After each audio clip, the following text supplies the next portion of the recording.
Jake Knapp is the inventor of the design sprint and the New York Times bestselling author of the book Sprint. He's also the co-founder of Character, a venture fund for early-stage startups. How and why did you start using Miro?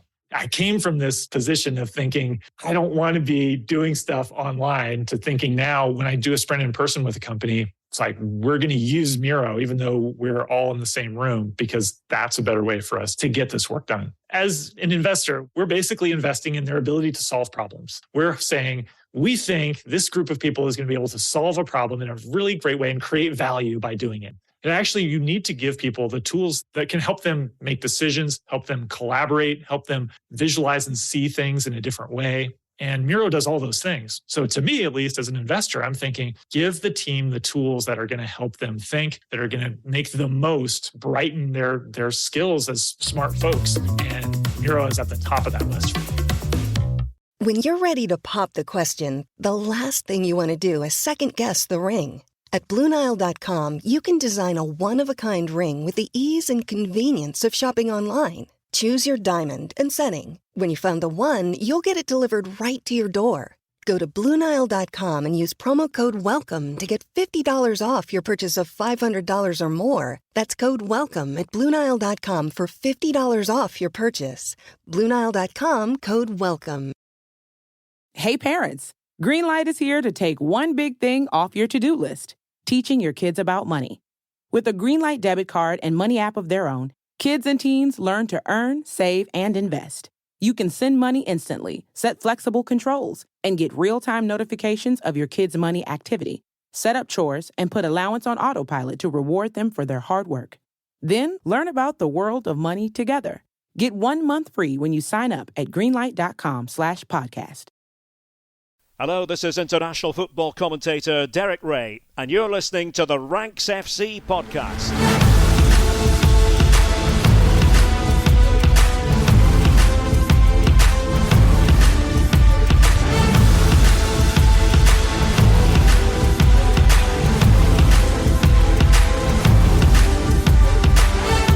Hello, Rank Squad, and welcome back to part 2 of your World Cup preview. This is your favourite football podcast. If you haven't listened to the first part, I'd recommend you start with that, although I suppose it doesn't hugely matter which order you listen to these previews in. In each of them, we're picking 4 of the World Cup groups and walking through them. So in this one, we're going to be doing groups E to H.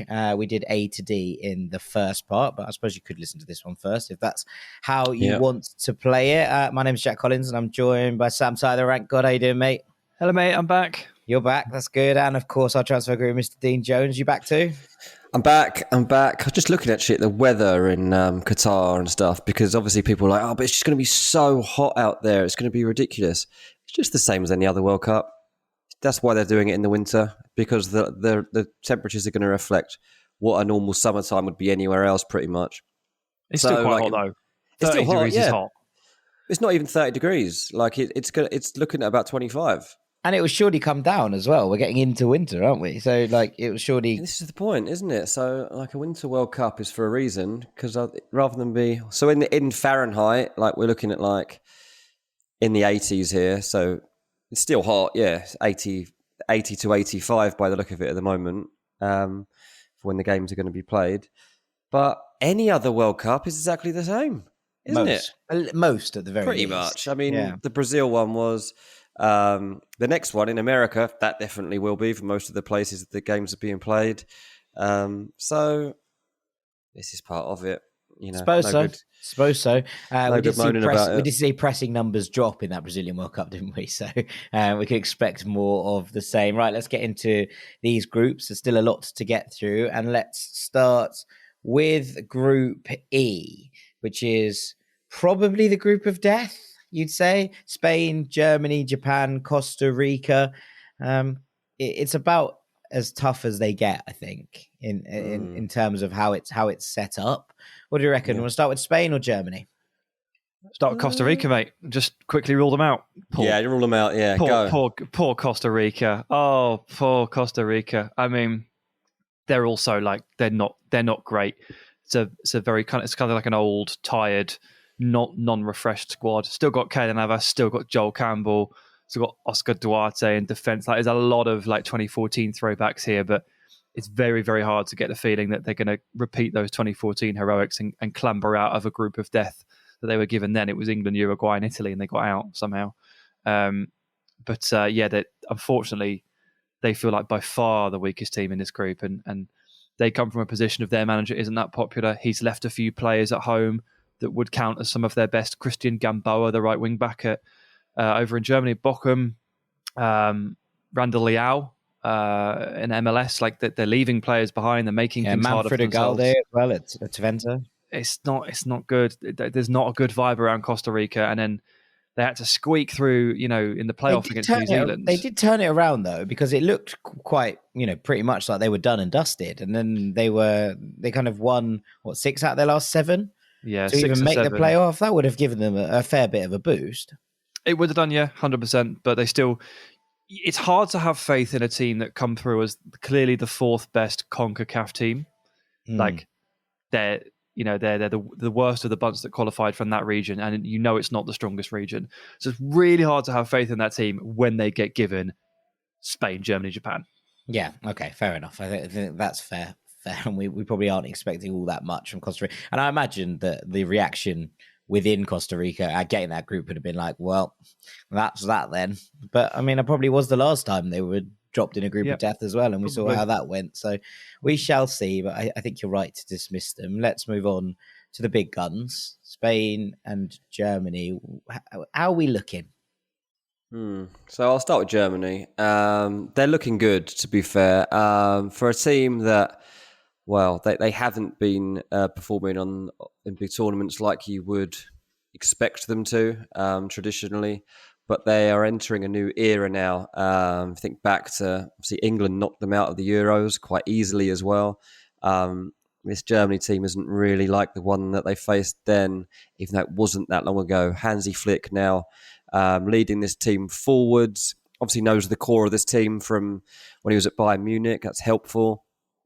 Also, they've got a good crop of players that are all of age now where they can actually influence big matches and big tournaments, so that's helpful. Their big drawback is they don't have a number 9. They don't have a natural, obvious goal scorer. Timo Werner was going to be that man. I know people are probably laughing right now just hearing that sentence alone, but this is not the Timo Werner of Chelsea that a lot of people would remember from when he was joined them as supposed to be a number 9. This is a Timo Werner who is, he's there to fit the team unit and the team ethic, and they were hopeful that he would be able to lead the line, but more importantly too, rotate out with the players around him. So whether that was, Sané or Müller or Musiala, whoever it was up there with him, they've got some very good forwards, Germany. But yeah, so I don't know exactly who will be like the top scorer in this team. It might be that Thomas Müller has to step forward one more time. It's his 37th World Cup, but he can do it. Why not? We've heard him. He'll have those horse noises coming out again, and he will inspire Germany with those noises. But look, on a serious note, like this team have come together. We know like the technicalities of some of the good players they've got. In particular, Joshua Kimmich is a player that they'll rely on. He'll play like a 2-man pivot in midfield with Gundogan most of the time. One thing that they've done is that they'll play like they play a 4-man defence. They've used a 3-man before he came in as boss, but they'll still look to let the fullbacks go when they can. So look out for that. That's something that they will look to do. They will really look to control games by keeping the ball. But one thing they're not interested in doing is just keeping the ball for the sake of keeping the ball. Like this team is taught to keep the ball, but with purpose and to quickly get up the field and create chances. So look, any Germany side looks to go into a tournament and win it. Like that is their nature. That is what they are told to do, and so they will do it. And at the moment, we're looking at a team that's got their fair share of like household names and global stars. Like their starting 11 at the tournament, we'll recognise all the names. You'll know all of them. You'd have seen all of them on a pretty regular basis. They've got emerging talent too, and I think that mix gives them like an appetite for success and glory. And this is basically a comeback for the German national team. Will they win it? Probably not. But they won't be too far off it if they do manage to achieve everything that they're capable of. Yeah, what scares me about Germany is two things, and they're kind of linked. And the first bit is the fact that it's such a clear Bayern Munich template to it. So you've got the familiarity of the players, and you got like Leon Goretzka with Joshua Kimmich in midfield. You've got Musiala with Müller and Sané. There's so much familiarity and there. Gnabry. And Gnabry and Manuel Neuer at the back, like they're all there. And then what really scares me is the fact that Hansi Flick is undoubtedly one of the 3 best coaches at this World Cup. Like, it's really hard to get the best managers in the world to manage on the international level because there's not enough management to do. The best coaches in the world don't want to do that. They don't want to be that part-time. But Germany, like Spain, are in a position where actually they have 2 of the best in the business managing their national teams, and that counts for a hell of a lot in these scenarios. Yeah, I'd agree. And, there's even that kind of ex-Bayern Munich element kicking around here as well. The likes of Süle, who has obviously moved on to Borussia Dortmund. There's only 7, if you will, names in the list who are at Bayern Munich right now. But of those 7, it's still a lot. You'd imagine at least vibes. 6 are going to start. And then one of the other ones is Süle, who's just left Bayern Munich. And so we'll already have that kind of ability to slot back in to where he's come from. So, yeah, I'd agree. I think there's a little bit of weakness at fullback would be my maybe take on it in terms of who's going to play. Is he going to play Jonas Hoffmann at right back? Maybe. Is he going to play David Raum at left back? Probably. And so Klosterman's that's been injured. Like, I don't know how much football Klosterman can actually play. Definitely not every 3 days, 4 days. So I'd imagine that's maybe the area of biggest weakness. That's not to say either of those players are not exceptionally talented, because they are. But Hoffmann is obviously a converted player playing at right back, and Raum is a very, very forward-thinking left back, an excellent player at Leipzig these days. And yeah, I mean, look, there aren't many weaknesses to this side, are there? You look at it and you think, well, everyone knows each other. The players have played relatively well in the kind of warm up to this tournament. Yes, it's a blow having Timo Werner out, but as we discussed on Monday's podcast, Sam, we know that there are players in there who can do that job. Adeyemi can stretch the lines if they need him to. Kai Havertz can be asked to go and do that as a forward. And when those players go in, there are plenty of space for others behind them to make things work. So on the surface, this Germany side looks very, very comfortable getting out of this group, and then I think maybe making light work of some lesser opposition. It is when they come up against very good sides that you start to question them, obviously. But in terms of the group and probably the round of 16, if they go and win the group, I think with this Germany side will be fine at getting a quarter-final berth at the least. Yeah, but will they win the group, Dean? Because Spain are right there as well. Yeah, and Spain they're going to be so easy on the eye again, and we know what to expect from this team. Like, just the way that they're taught to play football hasn't changed. We know that the big problem for them is that it's Morata or bust pretty much in attack, and like you really rely on him scoring goals. And I know that there's not much trust in him, even though I love him. Not many other people tend to love him. Ultimately, though, Luis Enrique is such a good coach. Like he's perfect. He feels like to me for right now, and like in terms of like believing in a team, like he has complete belief and faith in every single one of his players playing this style of football. One of the things I found interesting reading his philosophy on the game coming into this was like, obviously to ask him about tiki-taka and like the way that Spain play and keeping the ball. And he's like, yeah, but that's not enough. I have to constantly find new ways to adapt our model so that it can't be replicated. And I will always make sure that this team pass the ball, of course, like that is fundamental. But there are little changes that happen each year that we know about and that we are taught to make sure that we stay ahead of the game. And I love that. I was like, they just like never settling for a certain style of football. There's not many managers that can have that, or coaches that have that mentality. Obviously, Pep has tried to do this constantly and reinvent his teams and just move things on. But Enrique, I guess, kind of from that mould. If you're looking at what they've got in terms of experienced players and young players, they've got it. Like in youngsters, Pedri, Gavi, and Ansu Fati, for example. And then on the experience side, as I say, Morata, but also like Busquets, Koke, Thiago not selected, so that's some strange. Well, maybe that's because Lucho is, one of his little adjustments. One of them has led him to move away from Thiago. I mean, maybe same with Sergio Ramos. No Sergio Ramos, and you have to make these decisions at some point, and he's doing it. He's moving this team on from a generation to a generation, and you can't think back to the Xavi and Iniesta days forever. However good those days were, you have to enter a complete new era at some point. I know Busquets is still hanging around, but he's still fulfilling a role too, and that's what's important in that team. So Morata is probably got the most responsibility on him, I'd say, because it's such a high-profile role.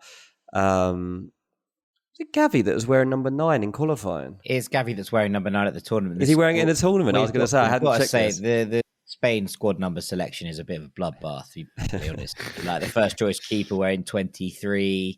It's they've got centre backs, and we assume it's going to be Eric Garcia and Pau Torres. They're wearing 3 and 4, which I'm not sure about at all. I'm not sure about that. Yeah, Gavi wearing 9, Llorente wearing 6. He'd probably be on the wing. It's all Pedri, the MVP, is number 26. Why is he not wearing 8? I mean, I know Koke the has it. squad number, but it just all feels a bit. I don't know. Maybe they just pulled all their numbers out of a hat. Sensio's wearing 10. I'm not sure. I'm not sure about any of this, frankly. But that aside, I'm worried about the defense. It doesn't feel particularly strong. I mean, Sam, we sat here and talked about this before the last Euros, right? But Eric Garcia and Pau Torres feel like they could be bullied physically. Like that's where we're at. This is why they have to keep the ball, mate. This is why they need the ball. Yeah, all the time. Laporte may well start instead of Pau Torres, even though he might have been concussed in the last game that he played for Manchester City. But if he's all right, they should play Laporte.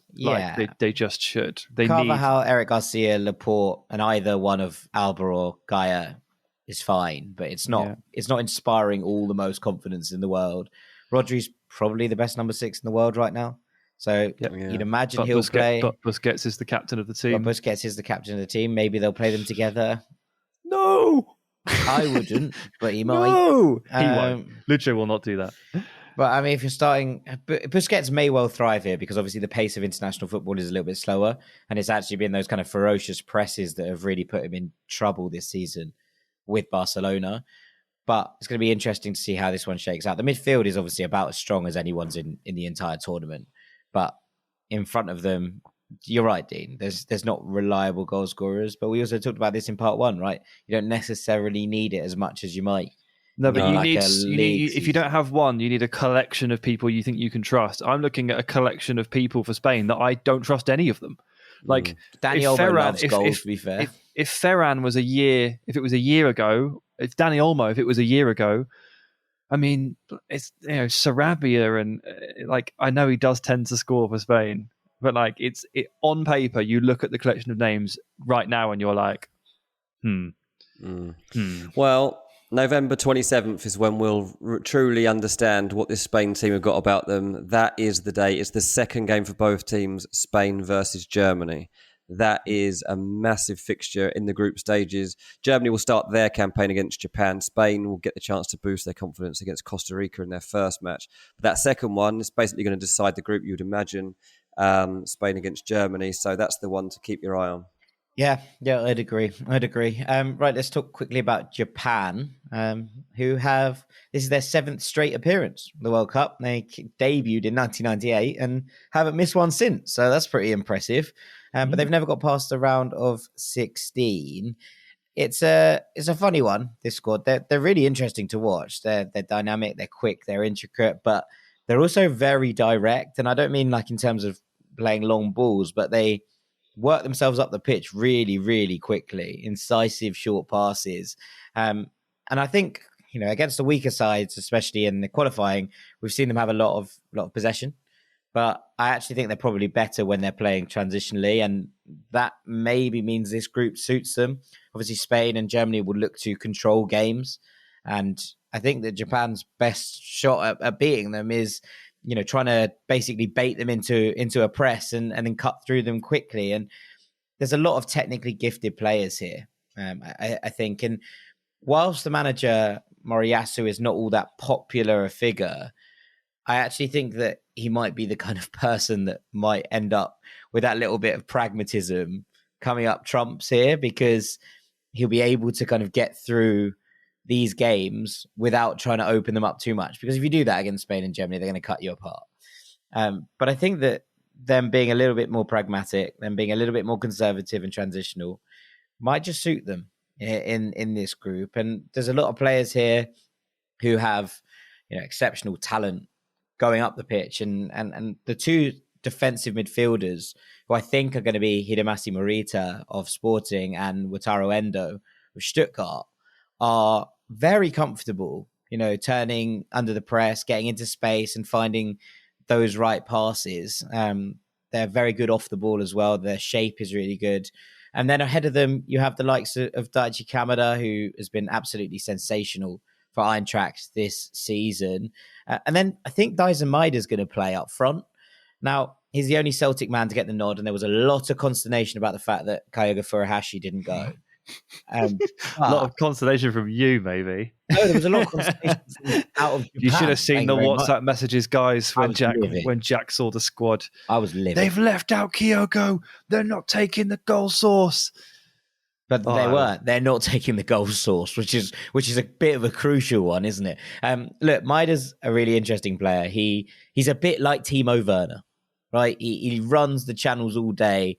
He's brilliant at stretching defenses. His work rate is absolutely sensational, and he is one of the least clinical finishers I've ever seen in my entire life. He misses chance after chance after chance. So it's going to fall to other players to take up that mantle.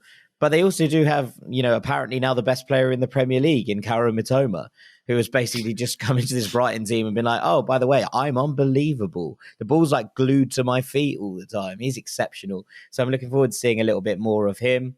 And I'm interested to see how Japan's set up.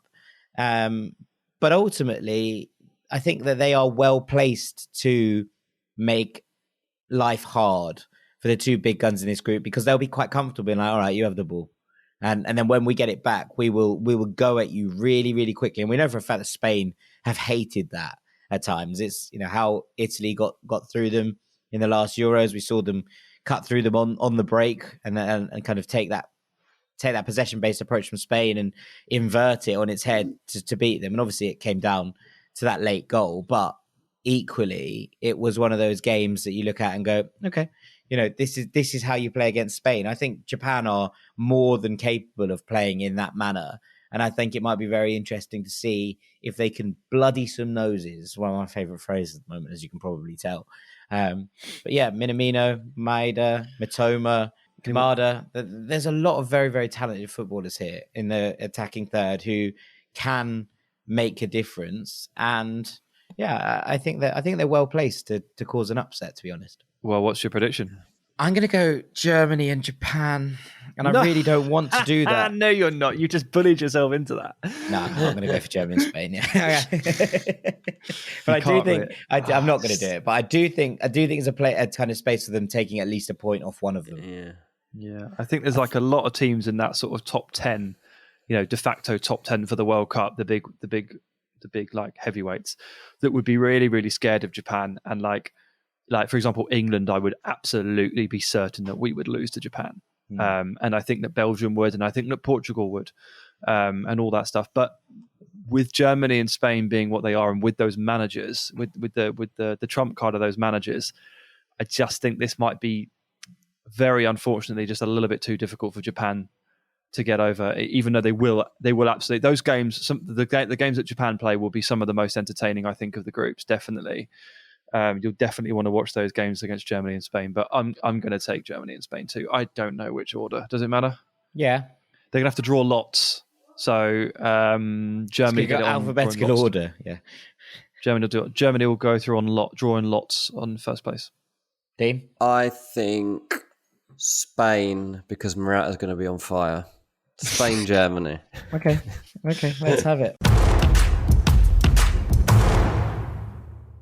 Are you missing out on games you'd want to watch because they're not broadcast in your region? Well, let me introduce NordVPN. If you're in the UK, but you'd rather listen to commentary from our old pal Derek Ray, why not give something new a go? Using NordVPN and the click of a button, you can do just that. And the same goes for our US listeners who are desperate for those dulcet tones of Peter Drury or Martin Tyler. There's no need to travel to Japan if you want to watch the J-League, or Austria to keep an eye on the latest youngsters flying off the RB Salzburg pipeline when NordVPN brings it right to you. With 5,000 plus server options, no game is out of your reach. Using our link nordvpn.com/ranksfc, you can try it for a free month. And also, there's a huge discount on their 2-year plan. Right, let's go on to Group F, which is Belgium, Croatia, Canada, and Morocco.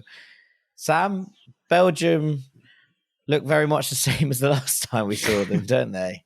They do, personnel-wise, in terms of the actual faces you'll recognise. I mean, you're probably going to be seeing like 8 or 9 of the starters that started Euro 2016 starting here, which is pretty bad, if you ask me. Costa Rica have the same problem. They haven't been able to refresh. Now, Costa Rica, obviously, very limited national pool. You don't really expect the same of Belgium, but it really does hammer home how much of a golden generation this set of players has been for Belgium. This is definitely the last World Cup for like half of them. You know, I'd be stunned if Jan Vertonghen, Toby Alderweireld, and Thomas Meunier. I'm kind of stunned they're here now. Yeah, Meunier a bit less, but the other two. Yeah, I mean, the other two, the two centre backs, they're in their mid-30s now, 35 each, I believe, and they've returned to Belgium in club football, which is usually your indicator that they're sort of at the twilight stage of their career. They're definitely not at the peak of their powers. Alderweireld has gone to Royal Antwerp off the back of a spell in the Middle East. Like, he's definitely not been playing against the best of the best recently. But they're still there. Axel Witsel still in midfield. The front three is still, if possible, Eden Hazard, Romelu Lukaku, Kevin De Bruyne. Like, it's the same. The problem is that Lukaku hasn't really played any football for like 2.5 months. Eden Hazard hasn't really played any football for like 2.5 years. And Witsel's playing out of position for Atletico Madrid quite a lot of the time. The defensive line is seriously slow and creaking. And Thomas Meunier has been injured in the build-up to this World Cup. We didn't know if he could make it. And generally speaking, a lot of people are saying, well, this is this golden generation's last chance to win the World Cup or win a trophy. And they've probably never looked less likely to do it. They even before back in 2014, when they were probably too early to do it, led by Vincent Kompany. There's a lot of pessimism around this team. And I must admit, I kind of share it. I understand where it's coming from. I still back them to get out of this group because I think Kevin De Bruyne will just do it. He'll find a way. The teams that they've been drawn with, like, you know, you get the opportunity to play Canada and Morocco. De Bruyne will probably just batter his way through them, like by hook or by crook. He'll find a way to do it. But once they start to play against the very, very good sides in the knockouts, I think the limitations on this team will become very clear. Yeah, I think that's fair. I mean, you actually have both the top teams in this group. So does that make Croatia the top seed? I mean, this is a team that have had to change a lot since the last World Cup. I mean, look, we're talking about, you know, teams trying to, you know, go one step further than last time a lot of the time. And for Croatia, that would mean they win the World Cup. They look miles off that. They've got a lot of retirements that they've had to deal with since the last World Cup. No Mandzukic, and therefore no obvious striking solution. You know, they've used a bit of Petkovic. They've used a bit of Rebic, then completely left him out. Been a couple of other options, but nothing major. Kramaric never seems to quite work with Kramaric. No. They don't really have a natural right winger that Dalic seems to trust, the manager. They play Pasalic there quite a lot, despite the fact that they have like someone like Brekalo kind of waiting in the wings. But Perisic is still there. Modric is still there. I don't know what they're going to do at centre-back, mate. The midfield three is very good, isn't it? It's Modric, Kovacic and Brozovic. Yeah. You look at that and you think, yeah, most teams would kill for that midfield trio. But we're like, you know, probably about a week away from their first game, exactly, as we record this. And honestly, I've spoken to a couple of Croatian fans recently. One of them a patron, and they're like, "Oh, we could not tell you who's going to play at centre back. We just don't know."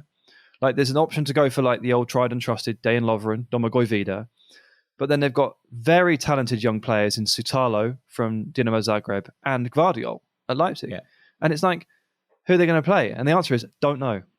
There's a lot of uncertainty in this team, not just because of retirements, but because they're kind of stuck between a veteran generation that's been very, very good to them and a talented young generation that they're kind of trying to break through, but it's hard to introduce those in the cycle. So I don't know how to gauge them. Like, this first game will, for so many, it's pivotal, but it will set the tone for Croatia. And ultimately, they're probably just going to have to look to someone like Modric and someone like Perisic and say, like, can you come up with the goods again, like you almost always do on the big stage? Because those two, they turn up. They really do. And they're going to need to do that again. Yeah, and they are going to need to do that again, because I think this is one of the more interesting groups in that the top two seeds both look like they have big flaws. And the third seed of Morocco, whom people might be writing off, but I think they'd be a little bit mad to do that. You look at this team and it is made up of some big names, right? Bono's in goal. He plays for Sevilla. Mazraoui and Hakimi are the fullbacks. Roman Saiz, who was at Wolves for so long, and Naya Fekir, who West Ham spent 30 million on in the summer, are in this team. Amrabat holds down the deep line pivot role. Ziyech plays on one wing. Sofiane Boufal plays on the other. Youssef En-Nesyri plays up top. There are some big names in this Morocco side. Now, they went to AFCON. We just watched them in the AFCON, didn't we? And they were great. They were so good. Great. And then they got eliminated in the quarterfinals. And it was it's a real shame. Like, a real shame. Because it felt like they had the capacity to go all the way. And I think a lot of people have looked at that and gone, we've played really well, but it was a little bit of a disappointing AFCON campaign in how it ended. And so I think that you're looking at this. Obviously, they've got new management since. Vahid Halilhodžić was relieved of his duties in September, which is interesting because he has a track record of this, right? He was Japan boss in April 2018 and lost his job there. He was Ivory Coast boss in February 2010, lost his job there. So Regragui has taken over from him. He's liked, he's respected. He's brought Ziyech back in from the cold. He was basically ruled out by Halilhodžić for reasons kind of beyond this podcast, but it is what it is. He's a local. People like him. They see him, someone who represents them on the world stage. They're going to play in a 4-3-3. They're a little bit loose. I thought it was going to be Amine Harit who played on the left-hand side of the three as kind of twin eights, but he's been ruled out, and Imran Louza of Watford's been ruled out as well. So I'm not quite sure what they're going to do there. On the other side, Azzedine Ouhani is going to play, which is interesting. I really like him. I think he's a really good player, and he's someone that could make a statement at this tournament. But it's that right-hand flank that provides lots and lots of threat across this board, right? Hakimi coming forward, bombing around the outside of Ziyech, who's going to try and cut in onto that left foot and curl things in. And En-Nesyri's not having a good season for Sevilla, but equally he, is such a good player, and we know that he has all of that threat. He's good in the air. He's good with both feet. He can make things for himself. He can take chances. If he leaves that club form at the door and goes back to his international form, which has been pretty good, across the board, then I think they've got a real chance of getting through here. But especially, as we say, with those two big guns, a little bit frail, a little bit weak. I think Morocco might well qualify for the knockout stages. Have you just talked yourself into another prediction? No, I fully believe this one. I backed it at the time. The last one I nearly talked myself into a prediction, but this one I fully believe. I have pretty much. I don't know who's going to go with them, but I'm pretty comfortable that I think Morocco are going to qualify. Blimey. Dino? Are Canada any good? All right, funny you ask. Let's talk about Canada, who I'm really putting for as my second team in this tournament. 100%. I wish them all the best. I'm just a bit concerned that the step up in quality in terms of opposition is going to be a bit of an ask for a very, very inexperienced team. Like, obviously, it's been ages since Canada reached a World Cup finals. Was it 1986? I think it's 36 years or something like that. It's been a long time. None of these players have ever played in the World Cup, obviously. Their manager is pretty new to men's football. John Herdman, and was coaching in women's football before that, wildly successful. But there's like a really inexperienced vein to the players, and they've got like Eustachio from FC Porto, they've got Alphonso Davies from Bayern Munich, they've got Jonathan David from Lille, they've got good players in important positions, they've got good counter-attacking style. It on paper, like it threatens Belgium, a slow team, a slow defensive team. On paper, it can probably hurt Croatia if they go for the more experienced and experienced players. The question is whether or not they really step up to the plate, or if it all gets a little bit much for them. And that, Fonzie hamstring injury that he came off with the other week is actually worse than maybe they're letting on. There's all these factors. So Canada feel like they're not going to qualify. I don't think they're going to get through the group, but I think they might win one game. I don't know who it's against, and it's going to ruin that team's qualification. It's like they've just got that kind of wild card joker element to them, where they'll, for one of the 3 games, they'll really upset someone and it will throw the group into chaos. This group feels the most balanced, I think, across them all. We talked about Denmark and France's group where it was like pretty much a lock. It feels like those 2 are the teams that qualify. Yeah. This one's a bloodbath. Another of your favourite phrases. Yeah. It's fun though. I'm going to go. You'll have blood in them. Yeah, I don't trust Canada. They've done well to get here, and I don't think they'll be rubbish, but I don't think they can get out of this group. I'm going to go Croatia and Morocco. Yeah. Oh my God, that's absolutely massive. You think Belgium are going out in the group? I'm going to go Belgium. I do really think Belgium are going out in the group. Yeah, I really do. God, there's me thinking my hot take is that Belgium, aren't great, but we'll get out of the group and then come out. And then you guys are sat there blowing that up. Wow. Well, I'm going to go Belgium and Morocco. I think Croatia might be the fall guys this time around. I'm just going to go for Belgium and Croatia. Just keep it clean. Just keep it clean, lads. Yeah, let's get one out there. Keep it secret, keep it safe. Right, let's go on to Group G then, where we have the favourites, Brazil, Serbia, Switzerland, and Cameroon. Seems only right to talk about Brazil because they come into this with pretty much everything in their favour, don't they? Oh, well, yeah, there's one problem for them. There's one problem. Argentina are also in the World Cup. That's basically it. Obviously, they've just played each other in the Copa America final recently, and Argentina have come out the victors. Argentina have ended their own kind of international hoodoo there in terms of silverware. It had been a long time, hadn't it? I'm thinking 28 years or something like that. It had been. That's like almost my entire lifetime. And yet Argentina have been also supposed to have been an international powerhouse that entire time, but pretty much that entire time they hadn't won anything. I mean, it's a long time. It's a long time. So well done to them for finally getting that off their backs. I'd be more than interested in that trend for my own nation coming to a halt as well for this World Cup. But yeah, I mean, other than Argentina, Brazil are just like, they should be looking at pretty much everybody else in this tournament and thinking, yep, we're better than you. Yep, we'll beat you. I really do feel like it's that simple. There's potentially just the one team that's better than Brazil. And they are always fantastic guests at the World Cup, aren't they? Like, they're always great to watch. They're always, when you see their Brazil shirt, like, it's time for the World Cup. Like, it's just got, for me, it's just got that kind of feel to it, that kind of vibe to it. And there's a lot of pressure on them as usual. They're a very good team as usual. A lot of people have made a lot about their fullback situation, but I don't think it's as weak as some people realise. I think you just have to have the same name as the other person to qualify, right? We've got Dani Alves and Danilo, and then on the other side we've got the 2 Alexes. Yeah, absolutely. But I think we're going to see Eder Militao and then one of the Alexes on the left, and like it's going to be fine. They've got a great team. They've got a ridiculous array of wide forwards and goal scorers. Gabi Martinelli and Gabriel Jesus, Neymar, Richarlison, Vinicius Jr., Rodrigo. It's just crazy, absolutely crazy. They're solid in midfield. They're very well coached. Chicho's been in this job a long time. Brazil managers don't tend to get 6 years, but he's got 6 years, and it's probably time for him to deliver. So a lot of pressure on Neymar, a lot of expectation, but a lot of reasons to believe that Brazil can very much do it. They are one of the 2 best teams, I think, in this World Cup. Yeah, Yeah, I think that's fair. Dean, second place. I mean, on paper, it's a shootout between the two S's from Europe, Serbia and Switzerland, who famously don't like each other very much, which is good for vibes. But it is an interesting matchup. Yeah, I mean, Serbia, I'll start with.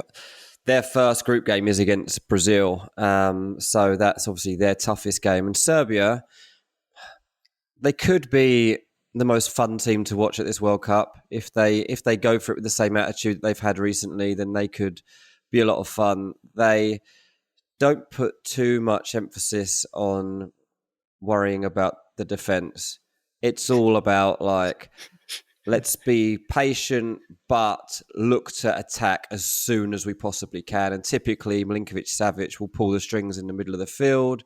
He'll look to let one of the fullbacks free. And then in the middle, you got Mitrovic or Vlahovic to finish off chances, whichever one. Obviously, Mitro's got an injury at the moment, so he might not start the tournament. But if he doesn't, you've got the Juventus number 9 to come in. Like, not a bad place to be in for Serbia. So goals aren't really going to be a problem, it looks like. But, the issue that they're going to have is finding this balance to actually get through a tournament, because you can't just get by on vibes, unfortunately, and like just going for it. You might get through a couple of games and produce a couple of amazing results.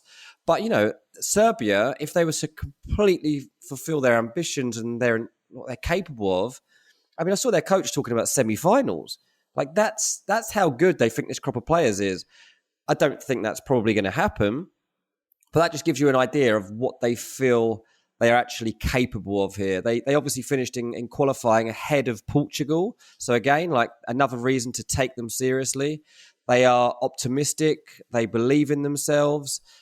They can just be a little bit frail. Like, that defensively, they're not great. So the games like that Brazil one, it might be a high scoring start to the group, to be honest. Like, who knows? But ultimately, what I think that we'll see is a team that are really easy on the eye and probably might become everybody's second team. I'd say that's probably fair to say. Who's already declared his as Canada. Yeah, Sam's walked away from the screen right now. That's how little interest he's got in the Serbia team right now. But certainly for me, they're going to be my second team. And they're an underdog. If you want an underdog to follow, Serbia's a good bet. And then on the flip of Serbia, who are fun and joyous and a bit mental, ready to go on vibes, you got Switzerland. You don't believe in any of those things. This is a very, very well-structured, organised, serious team. And when I say serious, I mean, let's take them seriously, because they know how to set up for a football match. They obviously came back against France in the Euros and beat them on penalties, and they lost to Spain. But like, they've taken so much belief from that. They're built on trying to control games, and they will do that. But ultimately, you're looking at the kind of players that they're going to rely on. I mean, Granit Xhaka is going to be key to them. He won't play the same role that he does at Arsenal. Be much more of the old defensive-minded Xhaka. But obviously, the fact that he has played in that way for Arsenal is now going to be in his mind to probably try it occasionally and like look to control in that way too.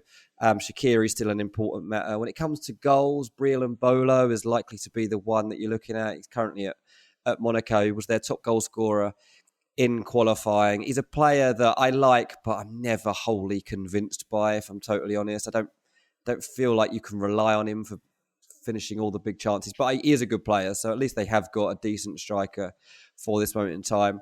But they're massive outsiders to actually like go on and win the trophy. But obviously that's not really their intention. Their intention will be to get out of this group and then see what they can do. Like, getting to the knockouts is a place where they feel that they can try and prey on some vulnerable teams who are bigger than them.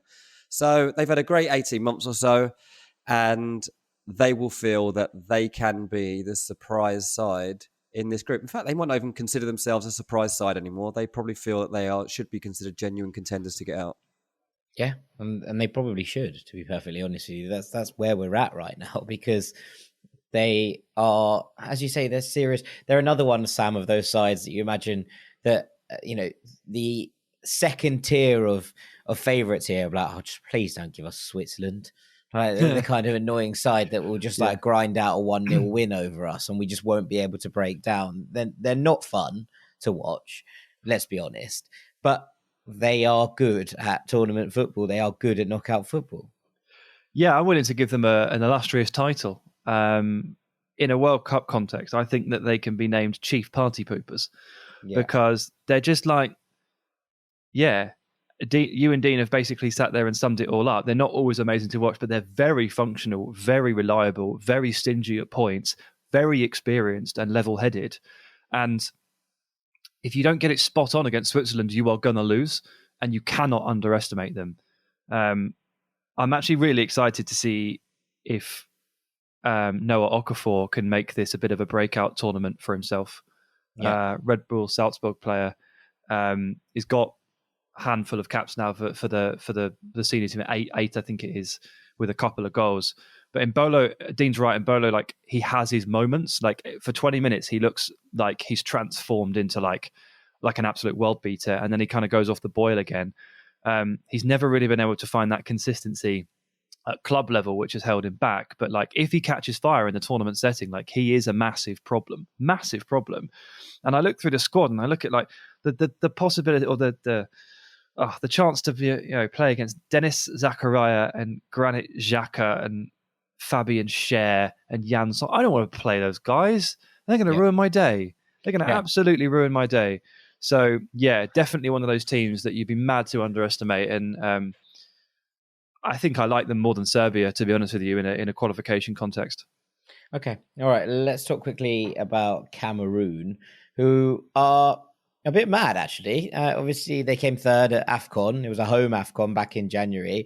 In the dugout, they have Rigobert Song, who was a bit of a legend, pretty much across the globe, really. He's a big national icon in Cameroon. And I just think it's going to be very interesting. They are one of those teams that doesn't give any quarter. They are absolutely full throttle. I mean, Song was like this on the pitch, right? So it's the kind of attitude he's tried to instill within his team. They're going to be aggressive. They're going to be tenacious. They will play without fear. I think they're going to play in a 4-4-2, although he has experimented a little bit with a back three. But what they will do, they're going to press like demons off the ball, and then when they win it back, they just go long. They are like, we're going straight to the big men up top. We're going to try and win those flick-ons, win those second balls, and get the ball into Vincent Aboubakar, who's obviously the captain and the main goal-scoring threat, and also Eric Maxime Choupo-Moting, who has 10 in his last 9 for Bayern Munich. They have a dual goal-scoring threat there up top, and it's going to be very exciting to see how they play it. I mean, in the middle, they have Anguissa, who has been sensational. He's one of the first team sheets on the names on the team sheet in Napoli this season. His ball carrying ability is incredible. His work rate is sensational, and he can carry and break lines as well. And I think it's going to be very interesting. Look, they are going to play for set pieces. They're good at them. They are going to play long. They're going to try and get crosses into the box for those two strikers. Aboubakar got 8 in 7 at AFCON, and I think last week or the week before, he doubled down on his claim against Mohamed Salah, saying that he could do what Salah does if he was in an elite team. So I imagine he's going to look to the World Cup as an opportunity to back that kind of claim up. Pretty bold. It is quite bold, but I mean, I respect his audacity. He's a massive aerial threat. He can get in behind defensive lines. He's really good from the penalty spot. And I think that they're going to be a handful, if I'm honest. Those kind of games where they're just like, right, get long and get to the big men. People are going to be like, I just really don't want to have to deal with, you're saying about, I don't want to have to deal with Switzerland's defensive unit. So I don't have to deal with Cameroon's attacking unit, especially if they're just going to pump balls at them for the entire game. And that is what they're going to do. They are going to be direct and long, and they are going to try and just utilize that in order to try and smash stuff up, I think. And it's going to be interesting to see how this pans out. I just think the quality of the rest of the group might just be too much for them. So I'm going to go Brazil and Serbia. Yeah, I figured you might. And sad to see you turning your back officially on your namesake, Cameroon fullback Collins Fay. 50 cap Collins Fay. Betrayed betrayed by Jack Collins. Well, I was more upset that Jamalu Collins' Nigeria didn't qualify, to be very honest, because he wears J Collins on his shirt, which made me really pleased. But alas, he's not there either. I'll take Brazil, Switzerland. Yeah, I think so. There's going to be a couple of 0-0s between the three teams that we've just mentioned, just because no one can get the better of each other. It's going to throw it right into chaos. But I think in that scenario where the margins are super fine, that's where Switzerland come to play. Yeah, agreed. Dean? Yeah, I mean, I'm not going to go against Mitro on my. So it's Brazil and Serbia for me. I think that Switzerland have got a really good team, though. I really do. So it's kind of toss of a coin. Right, to Group H, the final group, which consists of Portugal, Uruguay, South Korea, and Ghana. So I have 3 of the 4 teams in this group, which is exciting. So we'll talk about Portugal first. Now, the big news that has sort of come out of Portugal's camp in the last couple of days is basically Bruno Fernandes giving Cristiano Ronaldo a very cold welcome to the party. Very cold. It wasn't pretty. I thought he dealt with it well. I thought fair play to him. Yeah. Well, I mean, he was like, I will shake your hand, but I'm going to go and stand over here now. Yeah. Portugal were quick to be like, it was a joke. It was a joke. It was a Christmas joke. But it didn't look like a joke to me. And I do wonder if that relationship between the two of them, and of course, Diogo Dalot, who will also be part of that dressing room, is a little bit soured by the. You can't expect them not to take that personally, though. Do you know what I mean? Like, it's their team they play for. Also, Eric Ten Hag has given Bruno back like his verve and given Diogo Dalot the spot of right back. He's like, this bloke doesn't know what he's talking about. Yeah, like he's made him captain. He's made him right back. Yeah. It's not a. It's not a great place to be, I'd imagine, that dressing room right now. But I imagine they will get over it by the time that this tournament starts and they get fully into Portugal mode. They can bicker over it at the end of the. Yeah. Once Ronaldo's back on the bench, but it's an interesting one. Well, not here. No chance. Fernando Sanchez is the most conservative man of all time. Yeah. He will concede to Cristiano Ronaldo. Look, this squad is excellent. But equally, Portugal have gone out at either the group stage or the round of 16 in the last 3 World Cups. So the question remains whether they can actually challenge at the sharp end of the tournament. Sanchez is incredibly conservative. There are lots of people who think that his kind of defensive style of play is starting to hamper the Seleção rather than benefiting them. But they are incredibly difficult to beat. Right, they've played 32 games in the last 3 years, and they've lost 5 of them, and they've never lost by more than a single goal. They might not be pretty, but it's effective, and we've talked about it already. But that can be massively beneficial in knockout football. He sticks to a 4-2-3-1. The 2 defensive midfielders are often William Carvalho and Ruben Neves, so they have 2 players there who sit. Ruben Neves sprays. Carvalho doesn't ever lose the ball. I think I've ever seen him lose the ball in his entire career. So there's that. And Bruno plays in front of them. Out wide, they haven't got all that many options because of the injuries to Pedro Neto and Diogo Jota. Means that it's probably going to be Rafael Leao, Bernardo Silva, which is not bad. It's about as good as you can get, in fact. Let's be honest. Diego Costa is going to play in goal. He's been excellent, although apparently there's rumours of an injury in training camp, which is a bit of a concern. And at the back, they have a little bit of, well, I would say there's a little bit of a mess at centre-back. Danilo Pereira's played there a lot with Ruben Dias, so it's going to be very interesting to see how they play that one out. But Cancelo, Nuno Mendes, Rafael Guerreiro, they have incredible fullbacks as well. So on paper, Portugal are really, really good, but just they haven't really shown us that very much. We saw it, didn't see it all that often in the knockout stages, and that ability to bottle a game late on was crucial when they lost to Serbia and got knocked out of the automatic spot.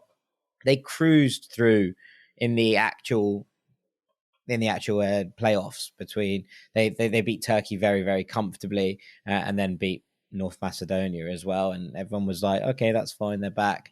But yeah, it's just the questions are massive over how they actually get this side to work. And Cristiano Ronaldo is still an elite goal scorer, but he doesn't do very much else these days. And actually how they get that ammunition to him, and if these players are going to be supplying him with ammunition, considering how the attitudes are going. Look, the Portuguese newspapers have started to turn on Cristiano, and that's something I never thought I would see. It was, there were headlines saying Cristiano is now a net negative to the Seleção, not a positive. That's not what you want to be reading. But Santos will not change. He is not going to be someone who goes here and goes, oh, maybe I was wrong. Maybe it's time to give Andre Silva a run. And Andre Silva is clearly not as good a goal scorer and has had nowhere near the career that Cristiano Ronaldo has had. But would his profile fit this side a little bit better? I think the answer is yes. I think that he would be much more of a facilitator for the other players in this team, but it's not going to happen. So we can't really just assume. It's a bit like being like, well, if Kante was playing for France, they might be better. There's absolutely no chance he starts with Andre Silva up front. So the point in discussing it is almost moot, right? Because we know what he's going to do. It's going to be more of the same. It's going to be more of what we've expected. The only thing that might come in their favour is that Leao has basically been freed by the other injuries on his wing, and he might take this opportunity to go and shine, and we know his ability to just make something happen out of nothing. And maybe that will turn things in Portugal's favour, but I am uncomfortable with putting them in anywhere near the favourites bracket when they've been so stodgy and so difficult to watch and so bad at scoring goals for so much of this year. I'm afraid the reality with Portugal nowadays is that the talent that you read off the squad list just doesn't really correlate and then translate into good functioning football performances quite a lot of the time.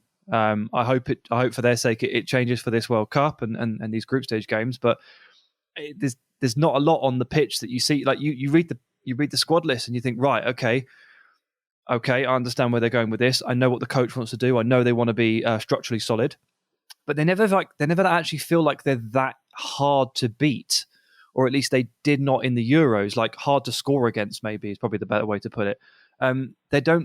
I don't think this is a team that can sit there and actually grind out clean sheets.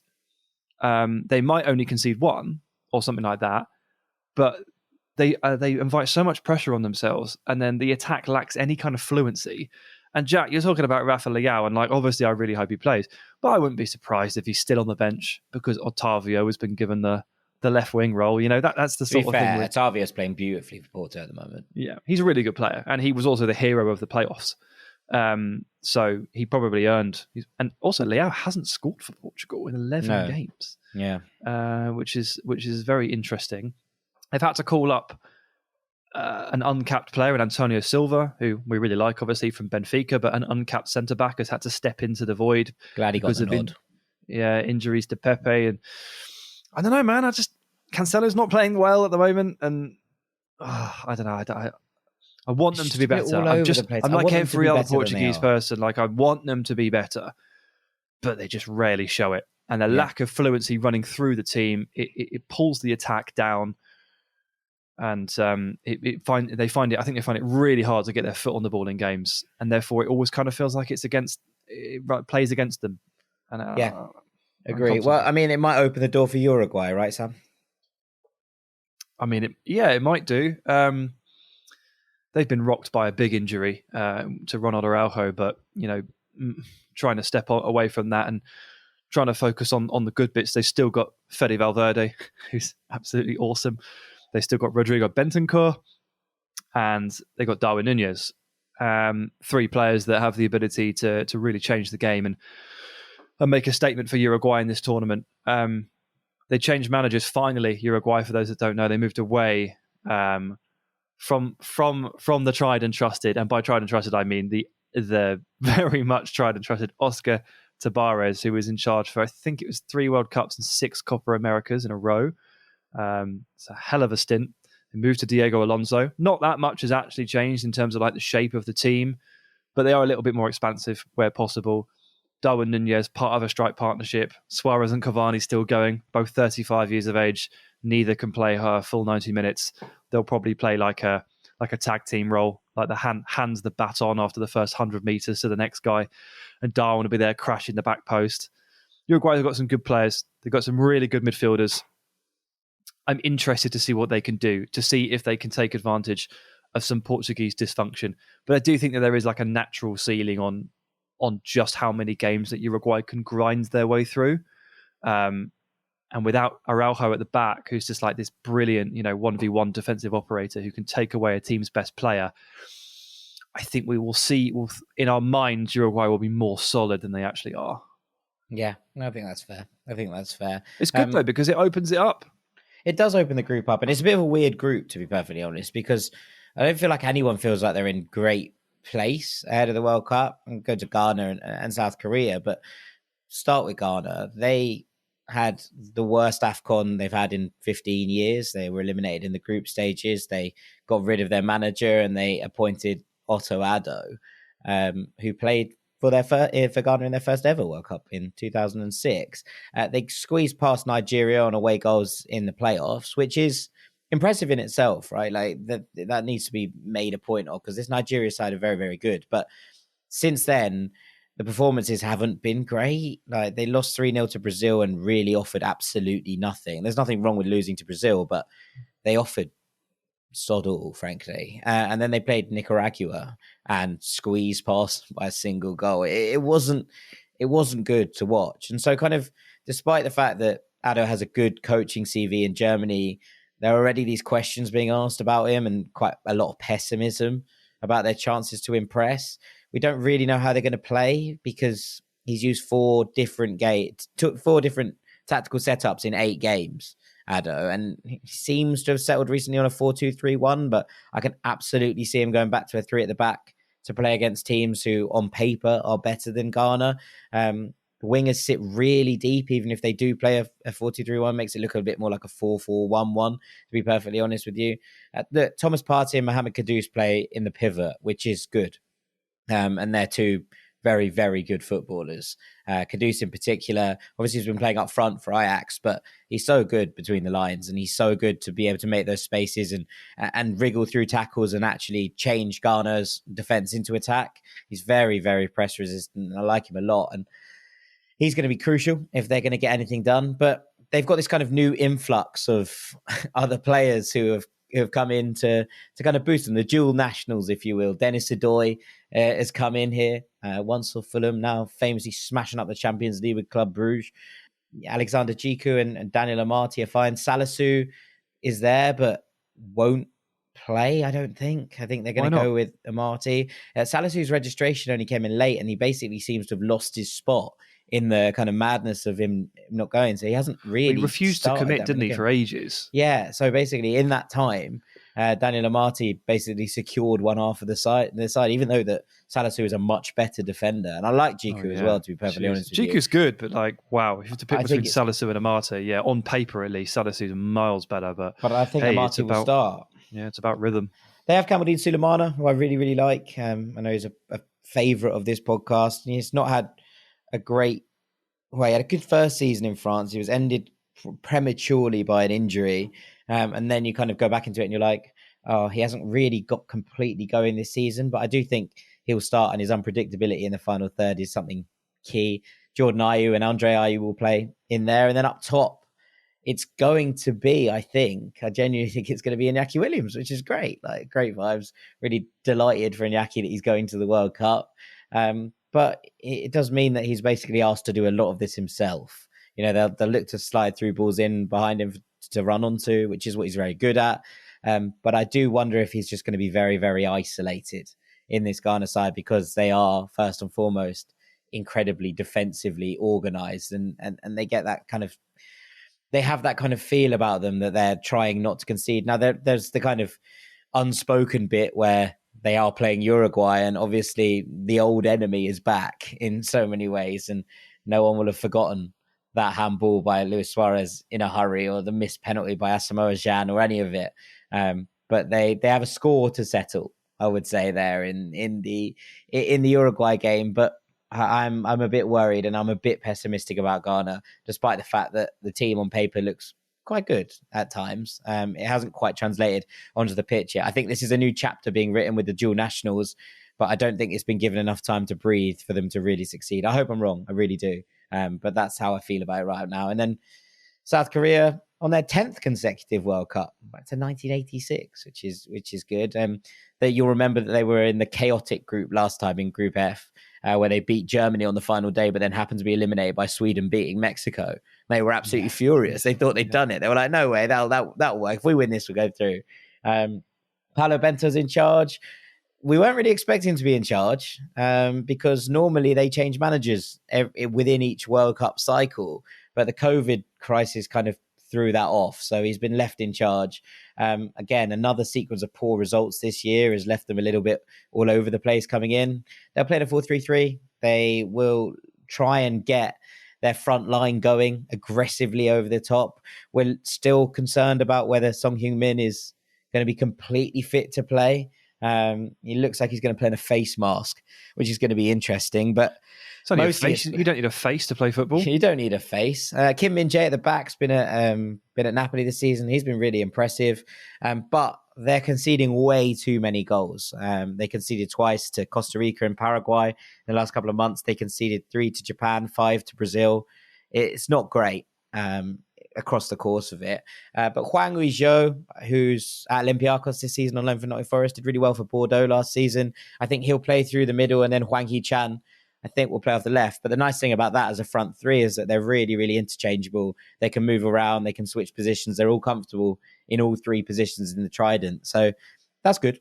And they have that to kind of rely on. And look, Heung-min Son is one of those players who can do things on his own, right? You talked about Kevin De Bruyne earlier, Sam, and the fact that he might just bosh his way through a group.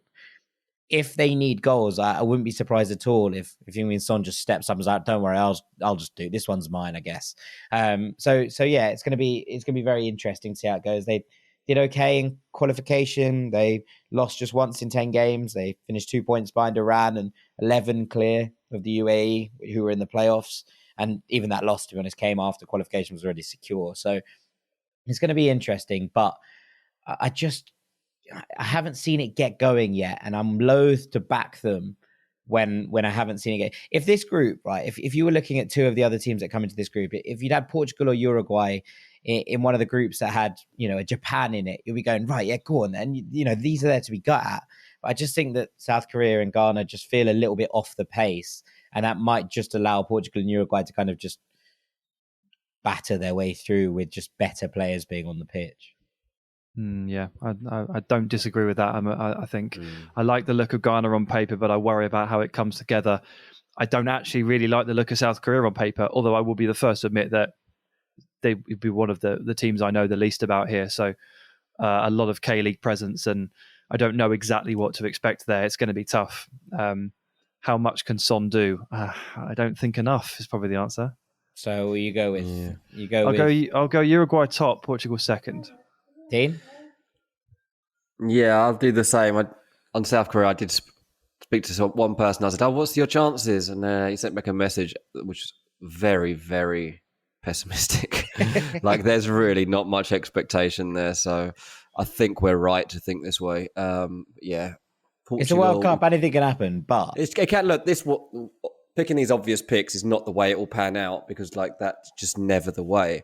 There have been World Cups and other major tournaments whereby there's been loads of shocks and loads of the big guns haven't made it through. So we're obviously going on reputation a lot of the time, but in this case, I am going to go by reputation and say that those two make it through. Yeah, in the same order as Sam. Yeah, I'm going to flip them. I think actually Portugal do win the group despite being bad. But equally, I think that might be the end of the line for them. I think they might get shown up in the round of 16. So we'll see how it goes. And with that, we have all 8 groups nailed down. We just played a World Cup. Yeah, exactly. It was a long 2 episodes, but it's been lots of fun. So thank you so much for listening to this. We are, of course, going to be doing daily drops on our Patreon throughout the World Cup. Every day, we're going to look back at the games that have happened and make sure that we take a little analytical look at how it's all gone down and what we can expect, obviously, going forward as well. It's going to be lots of fun. We'll have podcasts on here on the main feed as well, but once a week, it's going to come off schedule a little bit across the course of the tournament with just how the games fall, but we'll try and keep it as regular as possible. So with that, all that's really left for me to do is say thank you so much for listening to these 2 previews. Thank you ever so much to our rank god, Mr. Sam Tai. Thanks, mate. Good luck. Enjoy the World Cup. thank you ever so much to our transfer guru, Mr. Dean Jones. Cheers, mate. Looking forward to it. Come on, England. You sound like your voice is starting to go, which is the best bit of the lot. We haven't even got going yet. I'm in Jack Collins. Just the thought of it. England haven't beaten the USA 4-0 yet. Imagine what it'll be like after that. Well, he won't be speaking, I'd imagine, after that game. That one will be left to you and I, Sam. Thank you. Thank you to me. Thanks to me. I'm great. Thanks, Jack. I've been Jack Collins, Knave of Hearts. Thank you so much for listening, as ever. Enjoy the start of the World Cup, and we will see you next week, gang. Take it easy. Peace.